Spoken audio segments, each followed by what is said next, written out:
sa kabulyaw? Kasi po, dito sa lugar namin, parang laging madilim. Nakakatakot umuwi. Minsan may nadadapa. Minsan may masamang loob na nagtatago pa sa dilim. Gusto ko po makahanap ng mas maliwanag, mas ligtas, at mas magandang lugar. Oh, bukas ha? Itutuloy natin ang inyong mga sagot. Class is dismissed.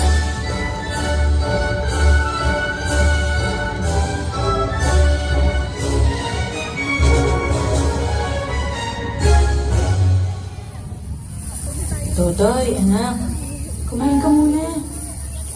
Nay, busog pa ako. Mabigat kasing merienda kanina sa school. Matutulog na po ako ha.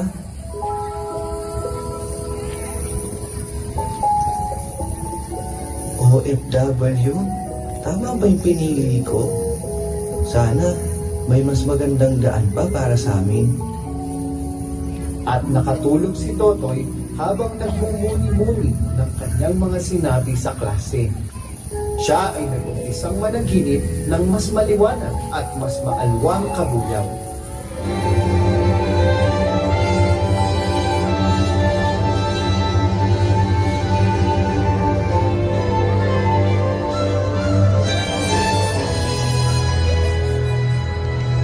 Hala, ibang-iba dito. Ang linis, ang tahimik, at ang ganda. Kuya Tatay, parang hindi po ang dati nating lugar. Oo nga, parang mas maliwanag ang lahat.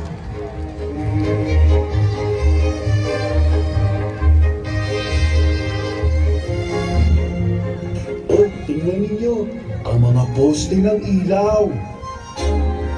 Ang liwanag, ang lawak ng naaabot.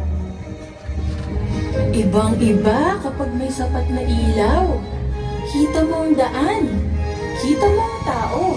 Ligtas ang pakiramdam. Parang gumaganda talaga ang lugar kapag ganito.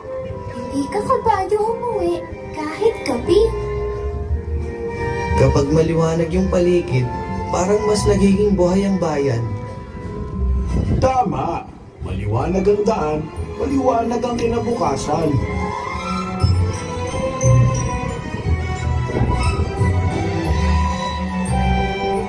Ay naku, tingnan ninyo ito. Ang gaganda ng mga bahay. Ang luwag. Ang linis. Parang nasa magasin. Ang sarap tumira dito.